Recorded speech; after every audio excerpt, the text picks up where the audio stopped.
Welcome everybody to Wednesday's Saturday edition of Sales Chatter. We're missing our good friend Ryan, aka the Logistics Monk.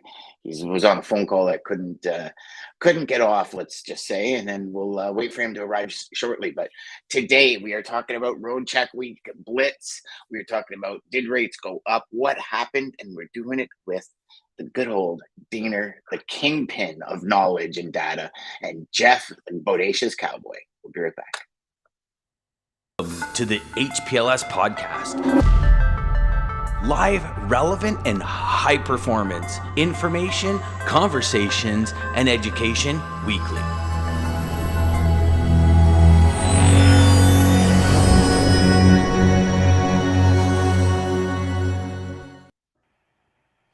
We got Jeff reading his magazine. You know, it'd be funny if that was upside down, kind of like George Bush in the.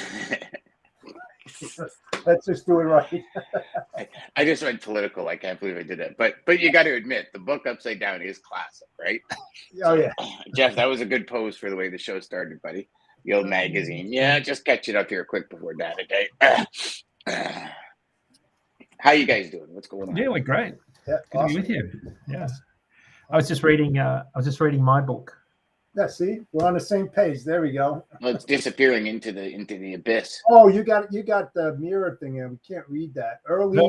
It's called Early Salinas. It's the history of the produce market in Salinas. I went to the museum yesterday on the way out just to get a sense of how it all started. So Very nice segue into what we're going to talk a little bit about. Yeah, I know. Eh? So Yeah. for all of you that don't know, Dean is visiting the produce capital of the world in California this week, and he's got some pretty interesting things to talk about, and we'll talk about Roadcheck Week. So Dean, we'll let you take it away, buddy. our big broker symposium, our annual event out here for our top producers at Carmel Valley Ranch, which is a golf resort in the Carmel Valley. It's on the side of a mountain though, and if you've got a bad knee like I've got, that was probably the last place you needed to be. And so I had the opportunity to go to what I really wanted to do was on the way back, which is what I did yesterday, was spend time looking at the produce growing regions of the Central Valley, which is further inland, and Salinas, which is obviously just south of San Jose in the Salinas Valley area. And of course, that was the area we talked about in the show, hit mostly by all the atmospheric rivers. It's a fascinating area. 83% of our iceberg lettuce nationally comes from this one area. And I got to visit some farms and have a look at their production process. And it's so comprehensive. I sat and watched some of the fields, all the working hard in the fields, in the heat, bent over, picking, cutting, sorting, stacking. And then it sort of goes into a machine, and then it gets stacked on a pallet, and the pallet ends up on a pre-staged 28-foot trailer. And then they hook two of these trailers together, and a truck runs it to the packing house.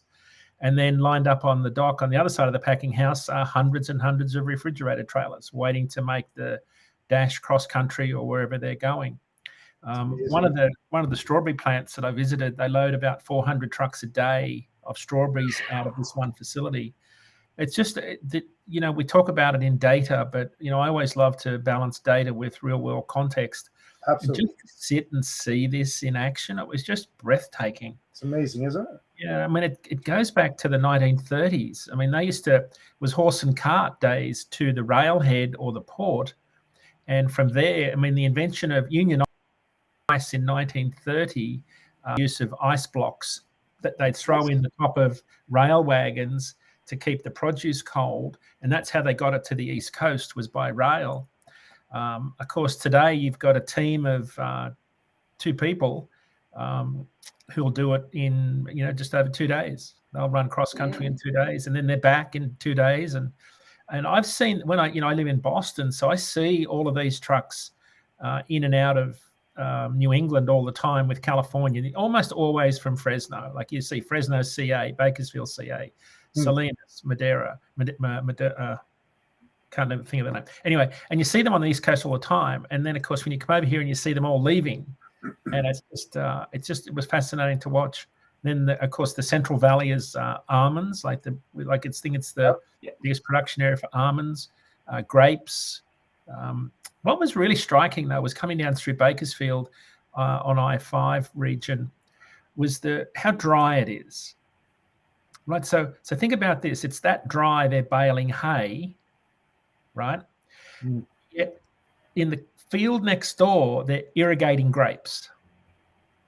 I just think about the contrast. Wow. Because I was following one of the trucks. Well, I was following a tanker, right? And I could see all this straw coming out from under the truck. And I thought, that doesn't make sense. There must be a hay carter up ahead. Sure enough, there's the 2 28-foot trailers, the typical California double with the hay on. So I thought they're baling hay and irrigating grapes. And next door to each other. Yeah, it's just such a massive area. I can't get over the fact that they load 400 truckloads a day of strawberries a day, and they do this year round. Crazy. This is where most of the strawberries are grown year round. Like they just grow year round. They ship massive business. Yeah, just think of the logistics, mechanisms, and the mechanics about scheduling them. Who's coming in, what door. Who's on what, and that's got to be that's a 24-hour operation, right? Yep. So 400 trucks, you have to have that. I landed in LAX at 11 p.m. right, and I had to be on stage speaking at 9 a.m. 6 hours north of Los Angeles. Right, so if you do the math, that wasn't a whole lot of sleep. No. But at 4 a.m., as I'm driving through the produce growing regions, who's your travel agent? Yeah, the workers at 4 a.m. Their workers are harvesting. They're in the field. They're in the field harvesting and they're irrigating. But the one thing that I'd never appreciated, because I could see all these 28-foot trailers staged along the end of rows. 28-foot trailer is a stack of 8 pallets and then a big stack of cardboard boxes, bins. And then I drove a bit further, and then coming out of Salinas at about 6 a.m., there's dozens and dozens of these trucks with 2 28-foot trailers with the pre-staged pallets and cardboard. And then the truckers would drop these 28-foot trailers at the end of the rows so the pickers and the packers could load the trailer. Then they come back and hook them together and take them in.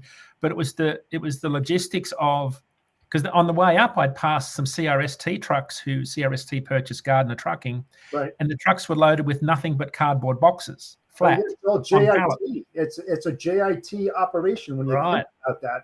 Cardboard boxes, chemicals, fertilizer. So it wasn't just the produce out; it was all of the inputs going into the factory. But the one thing that really, really surprised me was the volume of trucks with cardboard boxes, like the number of companies that are just cardboard producing companies. Consumable corrugated stuff. That's all like JIT. And I'm sure when they're packing it, they have their own stencils on that. Right. Yeah, just think about the coordination of that. 400 trucks, right? Working 24, pretty much a 24/7, 3-shift operation, and having that cardboard on the right dock or in the right field at the right time. I mean, it's just amazing. I had billion-dollar customers that had trouble loading 5 trucks a day.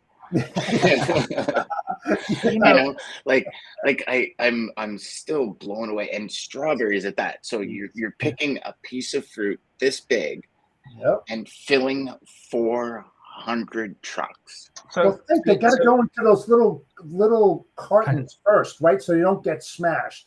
So just think of all the steps until it gets to that crate and then loaded. Yep. Unbelievable. And all the So raw here's what product they for do. salespeople. The- Like it's the not picker- just the freight going out; it's all the raw product that's Right. coming in. Dean That's just said truckloads and truckloads of cardboard. Then that cardboard has to be made, Right. and where is it coming from? And wow.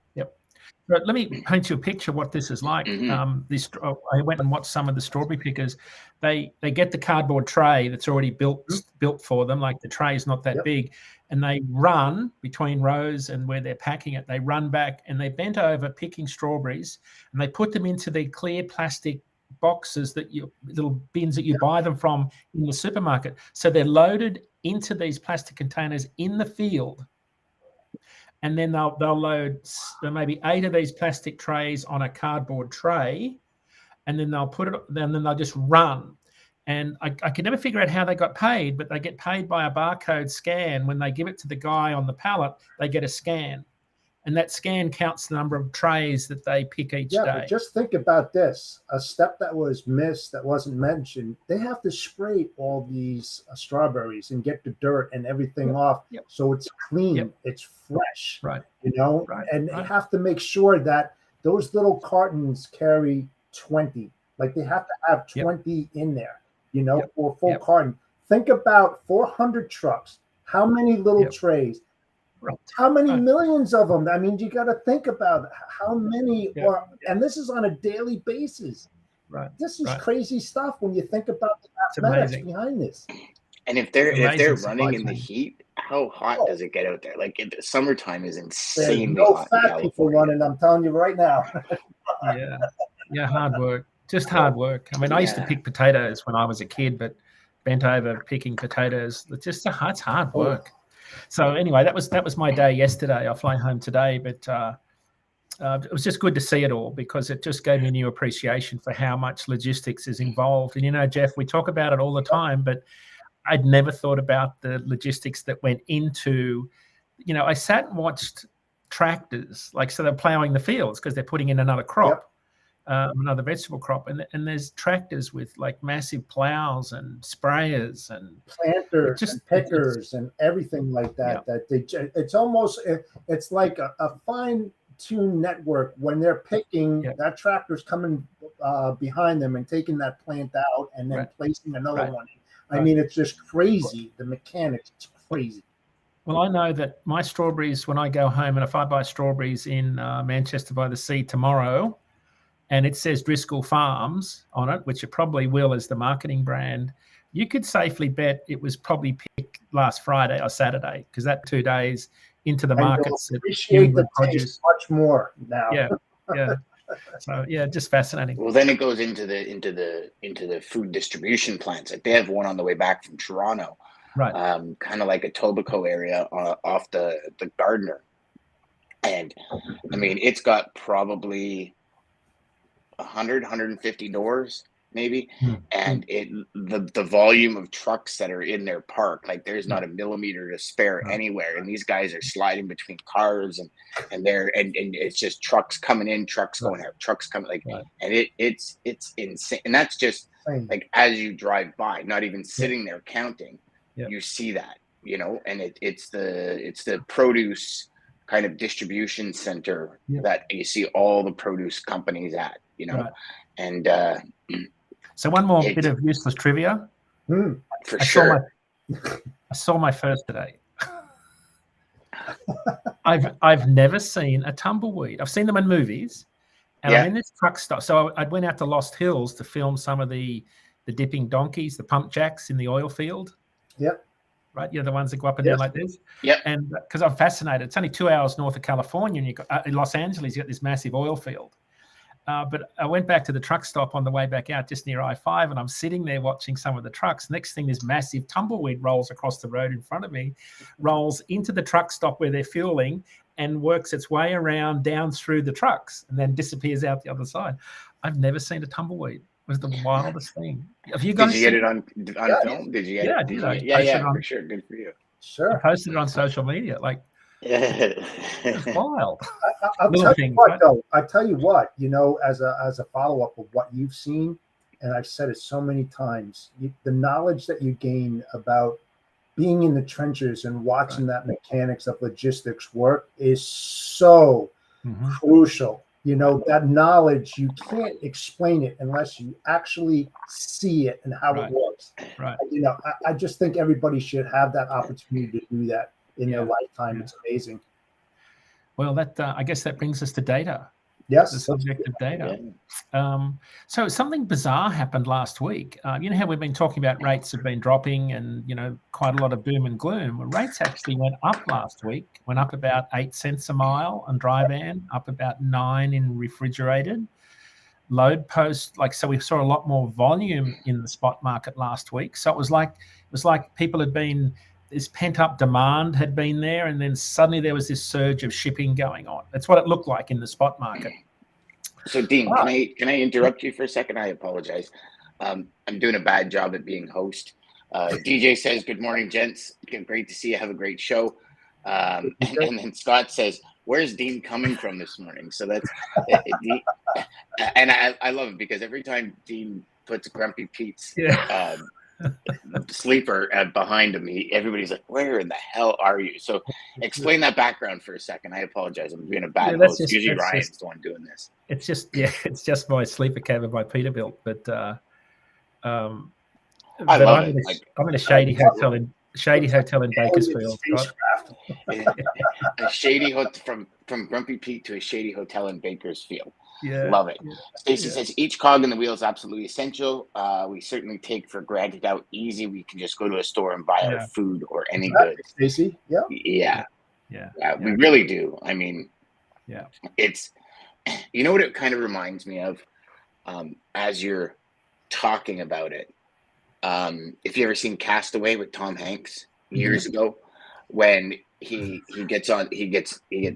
plane crashes and he's on this island and he's trying to feed himself and he's trying to like catch crab and catch fish, and then when he gets back they have like the mounds of crab on the table and the shrimp, and you see him pick up the crab leg and he's like, like, and that moment of realization that, you know, I literally had to learn a new skill in 2 days in order to like stay alive.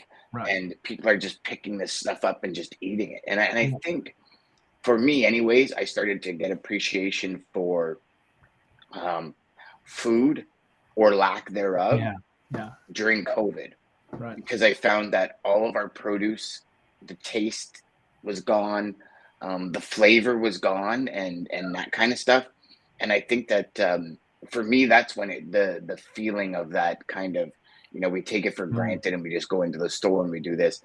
That's where it started to really, I started to feel it anyways. And I started to really get, not depressed, but frustrated with the fact that like in the summertime, like a really good strawberry is like awesome, freezing cold, or like a kiwi and just the flavored oranges when like they're tomatoes or apples when you go and pick them off the tree, and they were just like, oh my gosh, like some of those fruits just put a huge smile on your face for how good they taste, right? And I think we did. We kind of we lost that in the mix somewhere, and you know, they should actually be you know, part of training in freight brokerage should be somebody filming all of this stuff and saying like, listen, here's how, even if you're not in produce, just understanding logistically how things actually work. Like you look at this, right? And some people think, well, it's just a can of like protein powder, protein drink kind of thing. But what goes into it? And you got the packaging, then you got the fill, then you got the fill, and then you got the cap, and then you got the, you know, the blow mold and all this. And I think as people that consume, I don't think we've truly understand or stop and realize like how is 43 countries, how is 27 continents make an iPhone. You know what I mean? Like, it's just like we go to the store and we just buy it.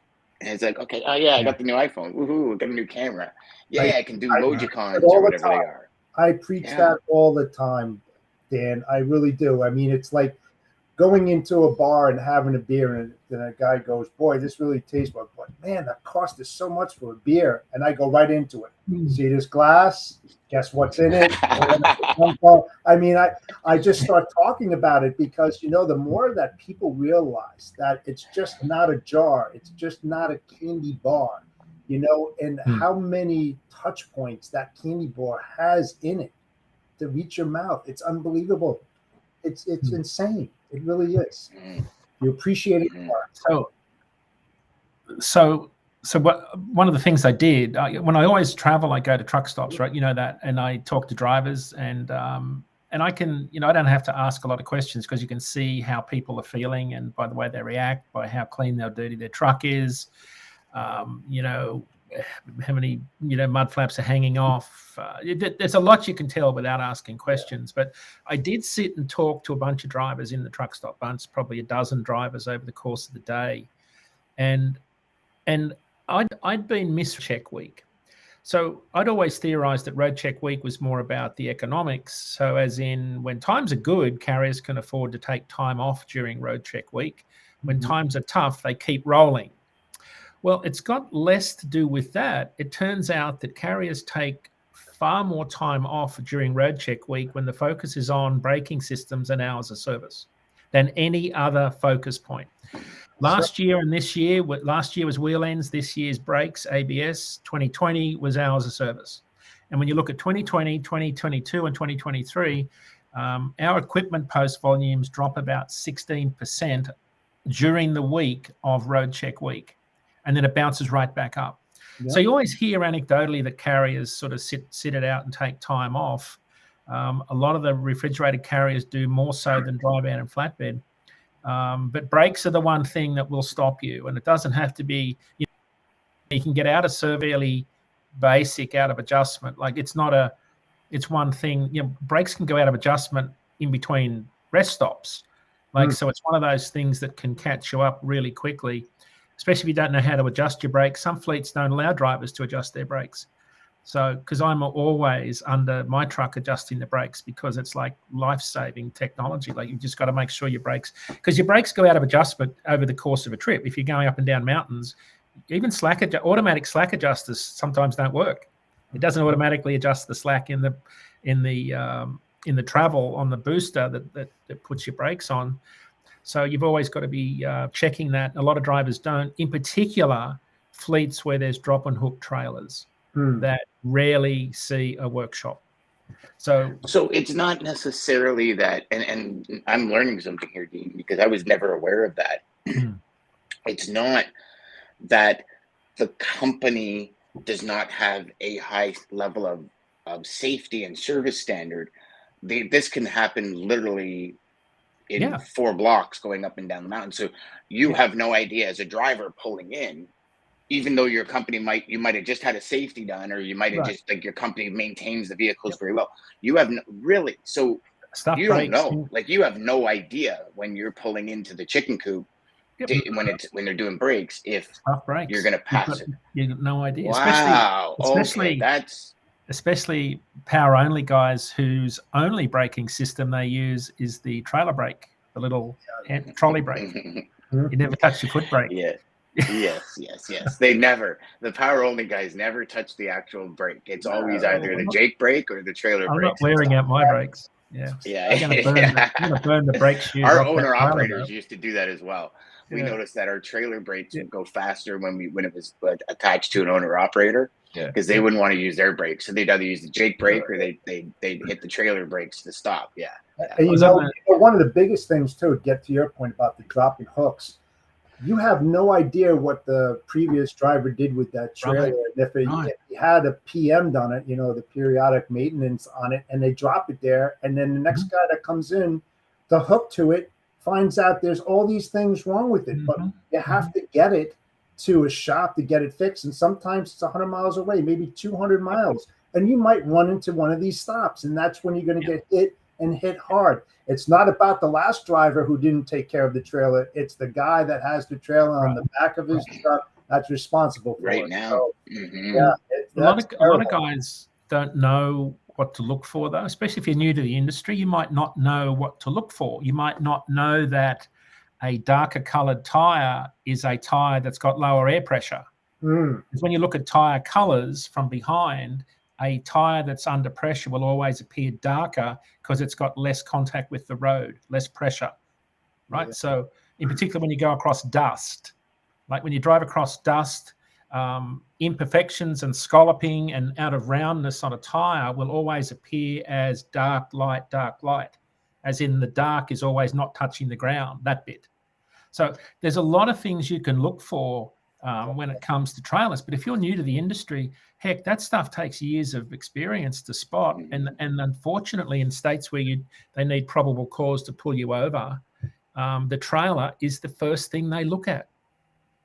Like it's so that's why drop and hook fleet. I think a lot of the CSA data, so my opinion, I think a lot of CSA violation data is skewed towards large fleets with drop and hook trailers and inexperienced drivers.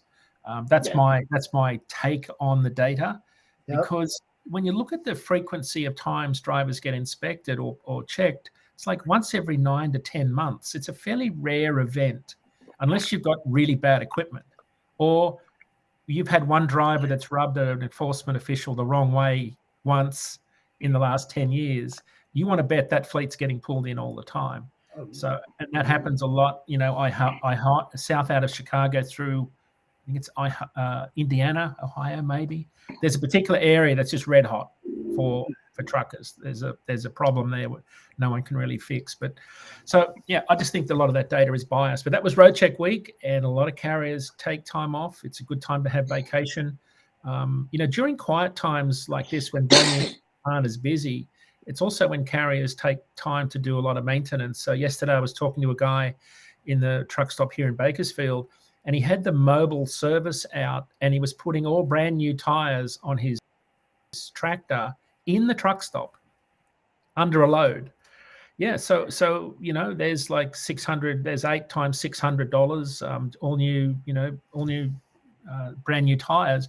But he was doing it was at the truck stop, and I thought that's efficient, And so he's having a 10-hour break, and he's decided to get his maintenance done. I'd never thought about that, but there's this guy breaking down tires, breaking the seal, swapping off old tires, putting new tires on rims in the lot. Just the stuff that goes on behind the scenes of what it takes to run a truck is staggering. So anyway, that was Roadcheck week. It was a significant. So what we saw in rates, though, was a capacity crunch. It was a similar volume of trucks off the road in the spot market that we saw during the polar vortex event and what we typically see during Christmas and New Year. Drivers take a lot of time off. So if you add the two things together, an increase in spot market volume and a decrease in spot market capacity, what we had was a significant increase in spot rates. So what we don't know is if that's going to be continued, if that's a trend. Like, have we hit bottom and now the market's bouncing back? I don't know that. It could just be Roadcheck. We're 5 days away from Memorial Day. We were moving some freight out of PA last week and into this week, and rates went from $950 all the way up to $1,400 for the LTL moves that we were doing, to the point where we had to pay exclusive to get one truck in, just because there was no equipment, none whatsoever. And last week, beginning of last week, when the customer came to us and said, "Hey, can you quote this?" we had tons of people that wanted the freight. And it's funny because I had an operations person say, "I'm not sure what's going on." And I'm like, I go, "Me neither. Like, how could it just dry up overnight?" And then it just hit me. It's and I don't know if maybe it could just be total coincidence that it was Roadcheck week, but I started thinking maybe it is. Maybe and it's funny because as we're leading up to this discussion, I'm watching as my volumes and my costing, especially watching that, and nothing had changed until those PA shipments. And it was like one after another. And normally, you have some of the big guys for us anyways in our industry, like the highlights and stuff that are always in that location. All of a sudden weren't there. we're booked out until Wednesday next week. Right. They're going, how are you booked out like 2.5 weeks out? And it might just because they didn't put anybody in there this week. Do you know what I mean? Because of Roadcheck week or whatever. I never got into that, but it was very interesting. And I was like, oh, I can't wait to share this with you guys, because we're talking from like 900 to the top price we had was 17. So, I mean, we're almost doubling that number in what? Friday, Saturday, Monday. So 6 days, including weekend, like doubling the freight cost. It was absolutely insane. And it's the first time I've ever seen it personally. So, so you might be right. We don't know if it's a long-term trend, but don't forget in the backdrop, capacity is still exiting the industry. Yep. And this is something that I've been sort of struggling to put some numbers around, because we've been losing a couple of thousand long-haul carriers a month. Mm-hmm. Right? But So, I think we need to, Dean. Pardon? I think we need to. Well, so let me. So here's how I want to arrive at a sort of a that helps you understand why spot market's a leading indicator. I'm not saying you don't, but I just for those listening, right? For sure, yeah. We've been losing a couple of thousand. So during the pandemic, 83% of all new carriers, owner-operators that joined the industry over the last 3 years joined DAT's spot market load board network. 83% of all new carriers in the industry. So that tells you, because spot rates were at record high levels, obviously most of them were chasing that high volume, high rates, high volume. They're the same group now that I hypothesize are moving out of the industry because rates have dropped. So why does capacity exiting the industry move the spot rate? Because contract rates are coming down, but contract capacity is fairly static, right? There's some big fleets that come and go, but for the most part, contract capacity is there, so that Jeff's got a constant supply of trucks for his contract shippers. But in the spot market, it's much more volatile. And I'll explain it this way. The reason why 2,000 carriers that are mostly leaving the industry each month from the spot market is significant is this. So if you think about, if you've got, spot market is about 15% of the total market. And what with that 2,000 carriers we're losing a month is about a 2% reduction in total capacity. But if that's mainly in the spot market, it's about a 13 to 14% reduction in spot capacity. So think of it this way. If you've got 100 trucks, typically 85 will be in the contract market, 15 will be in the spot market. So if you see a 2% reduction in total capacity, that's a 2-truck decrease in the spot market, and a 2-truck decrease in the spot market, 2 divide 15 is 13 to 14% reduction in spot capacity. So why spot rates are a leading indicator of the market turning is the exodus of carriers, what some people refer to as a bloodbath, misleadingly so, is because it's not a bloodbath for the entire industry. It's a very small number of the total number of carriers, but they're mostly in the spot market. And when that capacity evaporates like it did last week, it doesn't take many carriers sitting at home with their feet up during Roadcheck week to move the rates up. So yes, Dan, for the market to reach equilibrium, capacity needs to reach demand. We just saw ATA's truckload tonnage index down 1.7% yesterday, down 3.4% year over year. So volumes are coming down. Here's the challenge. While ever diesel keeps dropping, carriers have more runway to hang in longer. And so as to when this market times, we don't know. I think, as we said last week, we could see 3 to 4 months of pretty tepid market conditions. And I think that's going to hold because the offer capacity is very slow at the moment. There's no major event. When Russia invaded the Ukraine, we saw the carriers leaving the spot market, spiked. But so there's no sort of geopolitical risk or major event here, even though hurricane season starts on June 1st and they're already tracking an event in the Atlantic. There's no event that's going to trigger demand.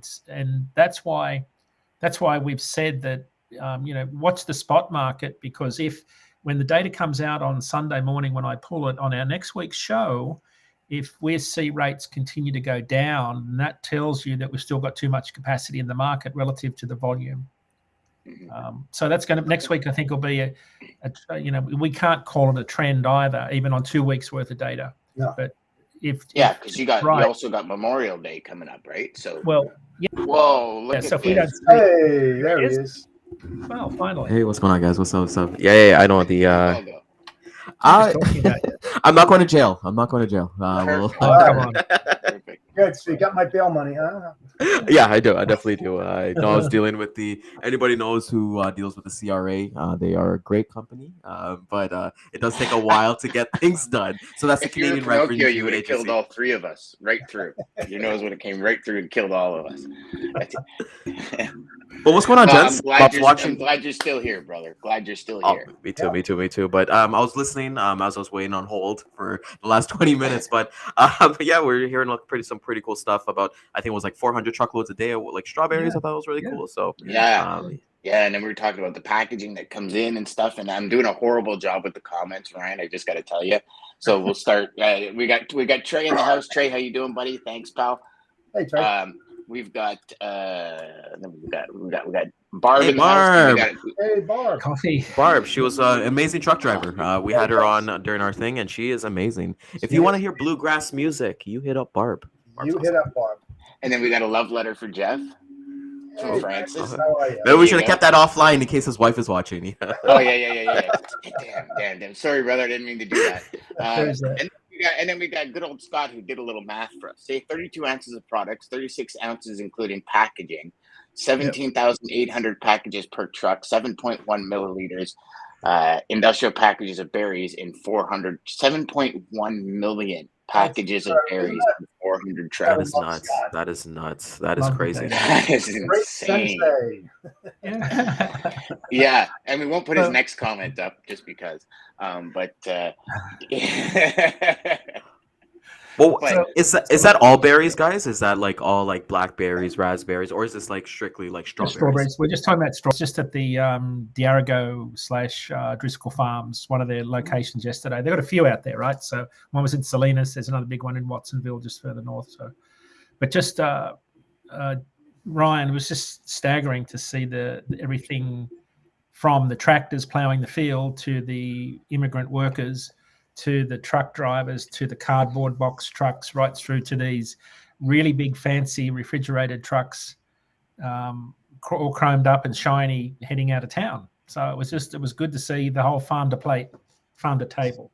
Farm to table. On the shelf. I did a post on Instagram this morning. If you want to have a look at it, there's in one of the fields, there's a guy called Bob Lyman. He worked for 63 years at this packing house, and they built this. God bless him. I'm going to say it's like 30 feet high caricature of him. And when you drive up to it, he's staring at the most surreal experience. But in the field are these massive 30-foot high pictures of people, like a cardboard cutout, but it's a person with a hoe or a shovel or a fork, and they're in the field. It's really bizarre to see this. Anyway, so just lots of really interesting things out in Salinas. There's so much history there, but that was sort of my day yesterday. Maybe they're there for people to go and duck and get a little bit of shade every now and then. Well, because I would imagine the sun would just beat down on you, man. Gotta be. A lot of the machines have canopies over them when they're in the field, when the workers are in the field. And so there's a fair bit of sun. But I did notice they start very early. It's a bit like Phoenix. I was in Phoenix last week, and man, they're pouring concrete at 2 a.m. You couldn't be out there at middle of the afternoon, 2 p.m. at 120 degrees.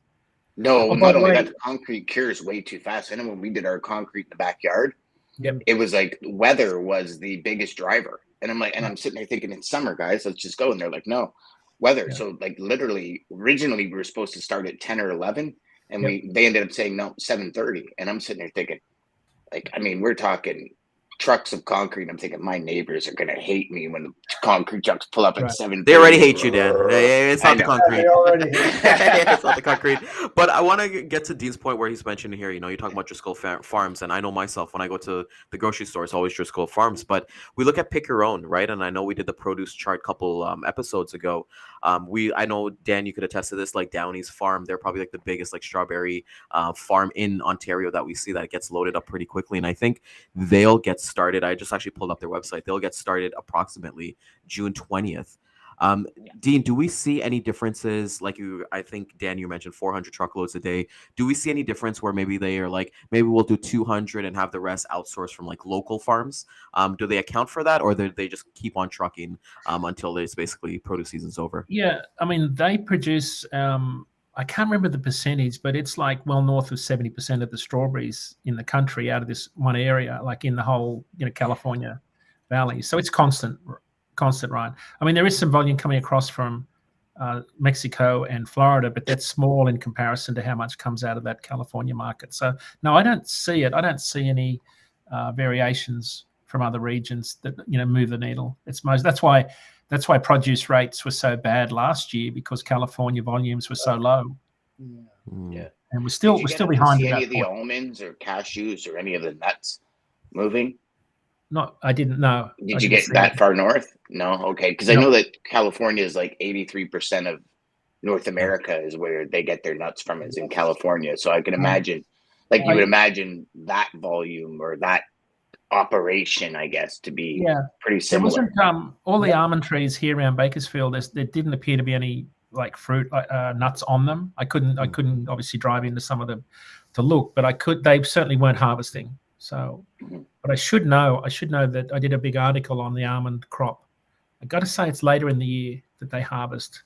Yeah, because I thought it was we work with Blue Diamond growers, and they're a little bit towards later to the year, from that aspect. But even Jeff, Jeff and Dan, you guys are kind of talking about it as well. When you look at produce as a whole, I saw some people complaining yesterday about shrinkflation, right? So maybe that has affected like the cartons and the packaging. I've seen like Doritos bags have gotten smaller, so I would assume the same thing has happened with blueberry containers, strawberry containers as well. Trying to put that up. Jeff, have you seen that anything in your area? Any kind of differences that you kind of, because we always have an eye for that. I don't know, as a logistics professional, we go to Costco, we got an eye for different like current kind of brands. But Jeff, any thoughts on that? Yeah, and something that's really interesting, because what used to sell at 12.2 ounces, it's the same price, but it's now 10.2 ounces in smaller bottles. So they're not spending that additional money on the raw material, the plastics and the boxes, like you said, Ryan. So we do see that out there, and it's just that I guess they're just trying to get by. They're trying to sell more at the same price with less value. I mean, when you look at the quantity in each carton or package, it's terrible. Right. I mean, just look at the size of Big Macs. I swear, when I was a kid, the Big Mac was like this big, and now you get it, it's like this big, right? Yeah. It's like everything's shrinking. White Castle burgers, right? Oh, God, give me some White Castle burgers. This is pretty awesome. Awesome kind of see. Just on the one point I want to mention, NOAA hurricane season starts June 1. They're already tracking some low probability events. But one thing that really did catch my attention when I was in Phoenix last week, was how hot it was. And it was only 100 degrees in spring, right? So it's only 100 degrees out on I-40. But NOAA came out last Thursday with their annual report on how hot this year is going to be. And they said in the Southwest can expect a hotter than average summer. Yeah. So if NOAA comes out and says the Southwest is going to be hotter than average, what's average? Well, some of those days in Phoenix are, 120 degrees, maybe more. Oh, yeah. So there's going to be, this is where it comes into service failures and running trucks out of the Southwest, because if they're running recaps on their trailers, you want to bet they're going to be peeling off in the heat. Oh, yeah. This is when you see hot temperatures like that, you have to have brand new tires, well-inflated tires. That sort of heat coming, and that's based on my experience driving in the outback of Australia. When you get to that sort of heat, things blow up and break, like much more at a higher rate than they would normally. It's like extreme cold. Steel gets brittle and breaks in extreme cold. Extreme heat will expose the most vulnerable of equipment. And if you've got new drivers with older equipment, not well maintained, you want to bet you're going to have service failures for sure. And for all the car drivers out there, just watch for the gators, the big retread laying across the road that'll take out your front bumper on your car, because that's going to be a feature in the Southwest this summer for sure. Well, and then another this, thing. No doubt. sorry, go ahead, Ryan. Yeah, sorry. Another thing, Dean, that I'm not sure if you're aware of this too, but Puebla, Mexico, they're a big exporter of like corn, coffee beans, avocados, and a lot of automotive parts. They're dealing right now with a huge volcano reaction right there right now, to the point that, and the reason why I found this out is because one of the dog rescues that we work with, Funky Town, they're in Puebla. So right now it's a state emergency there. And then when I'm kind of like researching the different things that come out of there, we'll see a delay in that as well, as everyone's kind of going to a save, like a SOS emergency mode right there too. Yeah, that's good information, Ryan. Yeah, that's very good. It's. I was going to ask about forest fires because we're experiencing them very early up here in Western Canada, and how does that on the West Coast impact what we're talking about? Because California's got huge forest fires all the time, Right. And now with the forest fire season starting early. I mean, I think they put out was it last week, Ryan? They put out a warning, and if Mark's watching, he's in Alberta, he knows, where literally it's like the air quality is garbage. Like people can't go out and work outside all day. Yep. Like it's so bad, the air quality, and you start having that loom over into California. What does that do for the production of produce, or sorry, for the shipping of produce or anything like that? Lumber, yeah. Lumber in particular. Yeah, absolutely. I think it slows everything down for sure. Yeah. Good point. Yeah. It'll be interesting, but that Mexico volcano is very interesting, Ryan. Yeah. Amazing where you find information, right? Like you're talking to a dog rescue, and they're talking about information that actually affects massive amounts of logistics and trucks moving, right? Like it's crazy how information comes in, not just from a single source. Right? Yeah, everything is. That's what we have to, right? And I talk with other logistics professionals too, and you have, like, Jeff, you have a great knack of that, of keeping your ear on the ground and putting together all these solutions and being able to see forward, and Dan as well. But when we have these conversations with Data Day, I think it's just so important that we all kind of have different points of view, because it's like, hey, if there's a slowdown here, as Dean always kind of mentions, you talk about drivers, driver qualifications, sleep apnea, things like that. And it's just, okay, those things are going to factor us regardless. And as we're kind of coming up here, we got the Canadian holiday this week, Memorial Day coming up next week as well. So we're kind of going to that push. I don't know about you guys. I don't know if you guys talked about this before, but we're seeing shipments starting to really ramp up, I would say, in the last 2 weeks. So that means capacity is going to get a little bit tighter, but it's important. I think it's going to be a little bit normal. Dean, I know that obviously in Fresno, California, you're able to kind of see these farms and kind of go visit your customers and so on. What's the outlook? What are you hearing from people glad you asked. there? Perfect segue. There's going to be 260,000 fewer weddings this year, according to the Wedding Planners Association. Yes, there is one. Why I know that, I was talking to my why, because I know you're going to say why I got to justify it. Exactly. So, in the catering business, and they're doing all the commencements and college work and university graduations, et cetera, but they have no weddings booked for the fall. And I thought, that's interesting, because they're an approved vendor at a number of wedding venues in Boston. No events planned. So why aren't people getting married? Well, they had a lot more weddings last year compared to prior years. So last year was a catch-up year. This year, volumes are down. So it got me thinking, so if we're seeing less weddings, what else are we seeing? So I went to, and here's two indexes you could follow. One is the Technomics Tindex, and the other is the National Restaurant Association's RPI, Restaurant Performance Index, which are both indexes that measure sales at the traffic and sales volume at the point of sales from technology. So you think about food services and restaurants, both of them are down. People have put the brakes on going out to restaurants. The Technomics Tindex is down about 2.8% from January's high. The RPI from the National Restaurant Association is down 1% from February. Majority of restaurant operators report, more concern, a mixed outlook, as restaurant operators expect both sales and the economy to soften this year. So what that means for produce season is that I think at most probably flat demand, maybe slightly less. So, I mean, hard to know how this is going to pan out, but produce volumes on as of this weekend are going to be fairly important as a benchmark. And then the second benchmark is going to be July 4. As so far, rates are up last week, but we don't know if that's going to hold. Dean, is that benchmark as far as the POS on restaurants? Is that national or is that regional? Yep. The national. I'll tell you what, the restaurants around here are booming. They are packed every single weekend.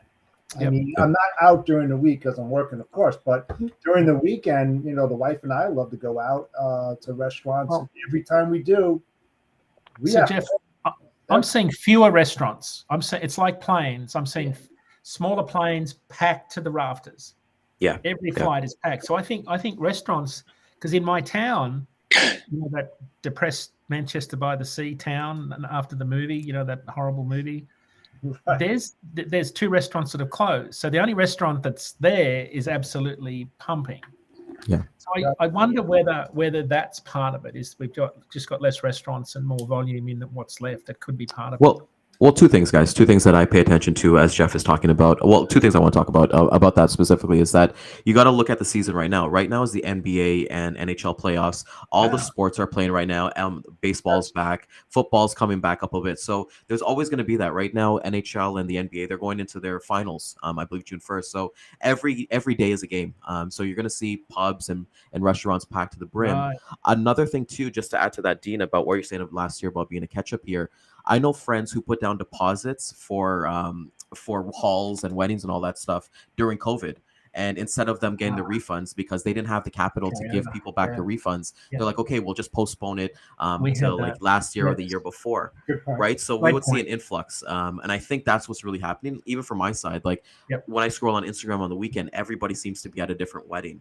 So it just kind of depends on where you are kind of too. And like people kind of, because I've had people try to sell their actual reservation or their booking for a hall because they couldn't get people here in time or different circumstances, right? That they probably got a crappy week. And I don't know about you guys, nationalities, ones that have to bring in a lot of family members from overseas and stuff and all that. It'll, and that's mainly our area, right? We see that a lot. My neighbor said he's got 12 weddings this summer. 12 weddings. I got 5. Yeah. He's like, I just can't do it anymore. He goes, I want to move away to North Bay. He says, I don't have to go to any of the weddings. We'll go for him. But yeah, I love that you said that, Jeff, about like, the restaurants are booming. And I love that great point, Dean, that you just made as well, that, hey, maybe it's fewer restaurants and they're filled up to the brim. Dan, you could attest to this. I went to Jack Astor's last weekend for the first time since COVID. It's a short menu. Right. So you look at like they're not ordering as much. Like when you go to those places and they got like 5-6 pages of a menu, those have condensed to like 2 or 3. Right. So when you look at a national scale, whether it be US or Canada, you got to look like, OK, maybe they're not. If they don't do any beet salads anymore, they're not going to be importing beets anymore. If they don't do chicken wings anymore, they're not going to be importing chicken wings. So there's going to be some kind of different scale there. Yeah. You know what I notice a lot of? So I'm in a fairly small town, about an hour and a half north of Toronto, and there's no buildings in town. So we're seeing more and more food trucks, literally park in a parking lot, build a deck around their truck. So this is now their spot. And we've got 3 of them in town now. Yep. Whereas before there was none, and now there's 3. And it's like the variety of food is crazy. You got one that's like all sorts of poutines and chicken wings and all this kind of stuff and like pub food. And another one that has everything from oxtail to curry chicken to to burgers to and I'm like, whoa, but it's food trucks is what we see happening all the time. Same here, Dan. Sparta, New Jersey. I'm telling you right now, right next to the Dairy Queen, every Thursday and Friday, there's a different food truck that pulls in there. They put up the phones, and there's a line down the block for them. You know, lobster rolls, Chinese, Thai, you name it, whatever it is. That it's not the same truck, which is really interesting. Every week they change it up. There's like a huge variety, and I've never seen that before. So that's a good point. That's a we went to like Rib Fest last year. 2 years ago, we went to just before COVID. There's a huge food truck festival in Burlington for like almost a week, and there's like 50 food trucks, and it's they just all park, And we're talking to these people, and they're from all over. I mean, they're from down into Windsor, all the way over from Quebec. They're up north. They're from like almost everywhere. And it's just, they're popping up everywhere because you think about it, right? Like, you want to open a restaurant, what's the cheapest way? Food truck. Well, I think Right? it's one thing I want to mention with both of you guys said that I love that are great points that you're seeing them all over the place. But Dean, I don't know if you could agree with this or not. I feel like the progression with your wife having the catering business, the progression of a food truck is to get a restaurant. So if you have a food truck, you kind of start small, then you get the retail space, and then you get another couple of retail spaces and kind of go. And then for a logistics professional, it might be good to have those conversations with them because they're probably picking up all their produce right now every Tuesday at the Ontario Food Terminal in Toronto. But it's going to get to a point where they scale up. Yeah, they scale up. Oh, you guys were? Oh, sorry. Yeah, it's funny. No, but it's funny you brought that up, Ryan, because I was saying it's right on the Gardner, and the amount of trucks coming in and out of there is absolutely insane. Like, it's insane. Insane. So, and then Ryan just brought it up. That's pretty cool. So many good points today. It's unbelievable. So many takeaways. Well, that's what we're doing, right? And I think for the mindset that I've had the chat with you guys is, if I'm a logistics professional, I'm a late rookie, amateur, whatever. How can I take this data and tell my story? You're having a conversation with your local people, and I believe in fostering those relationships. Just like Dean is right there on the ground, he's talking to the workers. He knows when he goes to write his next blog post about Fresno, California, he has actual facts. It's not something that he read or something that he might have heard through hearsay from somebody else. He's getting that facts, and I think for me, what I take away is, if you're seeing these things in the changes, talk to the carriers, talk to the farmers, talk to everybody who's a part of this, because that firsthand information, no one's going to be like, oh, I heard Jeff talk about that on his show. I'm not going to fact check it. Fact check everything. Yeah, and that's kind of what's important to me. Definitely, please do. If you talk to food terminals, take Dean's, marriage and wedding information and ask the questions. Right, because if it's Dean, if it's your area, or is that database North America? Well, it's the total database of weddings, but we're seeing it in New England, right? Which is generally pretty. So if you're seeing it in New England, you're going to see it in multiple possibly states. For sure. So it's a great point, Dan. You've always got to weigh information on your own scales. Yes. Right. Yes. It's really important, right? You got to pull data in from a lot of different sources and figure out how it applies to your business right now. That's the key. Yeah, it's like, Ryan and I have been I'm reading this right here, right? I read this periodical. I got supply chain brain. I've got all these different things, and I'm just taking all those resources and I'm trying to develop my own point of view from everything that I read. It's not that we're wrong, it's what we're seeing as individuals, and we're trying to tell people that, but it's up to those people to go out on their own, like everybody said here. Do your own investigation, do your own fact checks. This might all come in line, which is great to give to your customer and your prospects. It's all good stuff. I had someone try to tell me that large truck companies can run cheaper than an owner-operator. And I said, no, not the case. Owner-operators are far more productive, because it's not about the size of the fleet, it's about how many miles the trucks do. I said a large fleet has very big overheads, and they do about 400 miles a day, whereas an owner-operator has next to no overheads, can run 600 miles a day. So when you put more miles across your fixed and variable costs, your operating costs are actually lower. And they didn't think through the productivity angle, right? So when you look at just general ATRI data, it says a truck costs X to run. You've got to think, but that's not going to be applicable across the entire industry, because it's very nuanced. A lot of data is very nuanced. So you've got to actually dig deep to get what's really going on. I think, Dean, also the people that you were speaking to, they're probably looking at it from a superficial level. Well, big truck companies can buy diesel cheaper than an owner operator, and they can get, automatically they think it's just automatically cheaper to run. And it's like how many salespeople out there think, oh my God, like I make my company so much money, I'm going to open my own company. And they don't think through what the reality of having your own company is, meaning everyone else in your company might get a paycheck but you.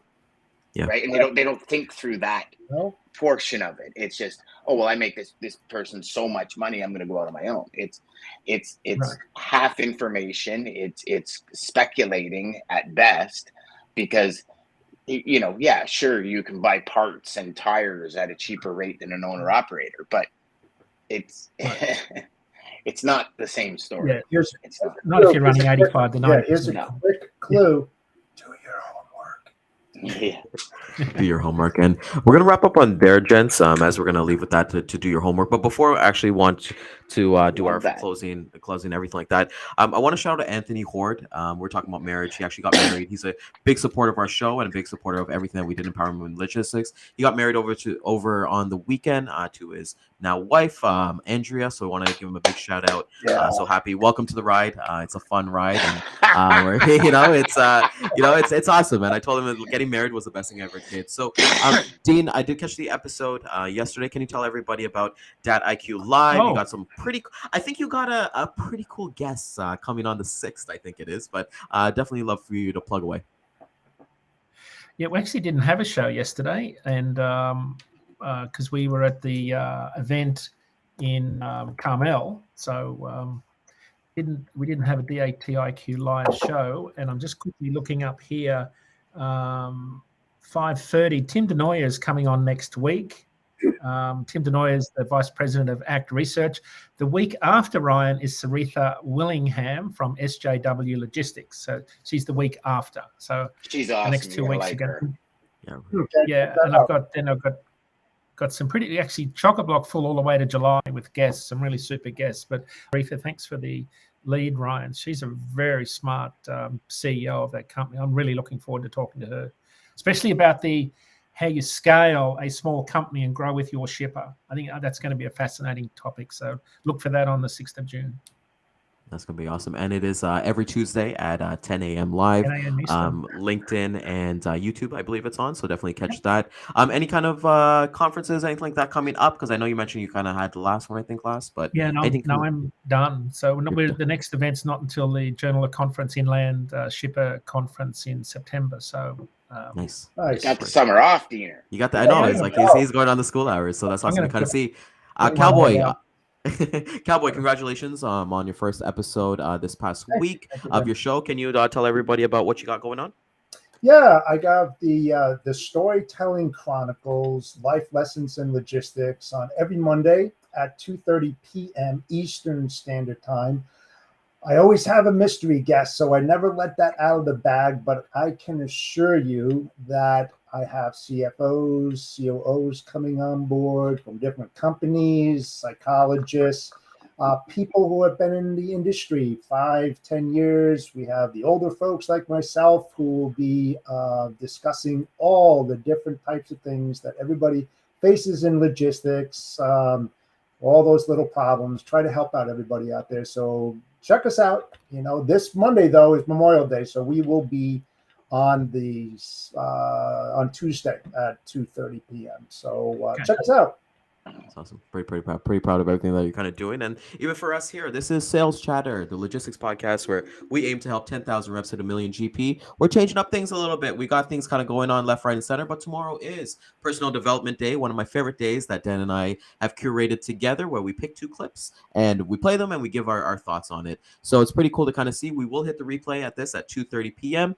Please like, subscribe, share this with a friend, a neighbor, your spouse. Anthony, share this to your wife, my man. And the Amazon driver, or maybe the strawberry truck driver who's bringing you your organic strawberries fresh to the door today. With that being said, Dan O'Mac. You threw organic in there?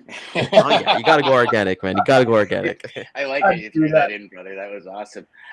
We actually got a couple of announcements coming up tomorrow or Friday. So stay tuned for that. Visit saleschatterlive.com with the show streamed on that every time. Go to saleschatterlive.com, go to the podcast section, and now we're on 9 or 10 different podcast stations. Pick your favorite one, listen to us everywhere you are, and stay tuned for those announcements.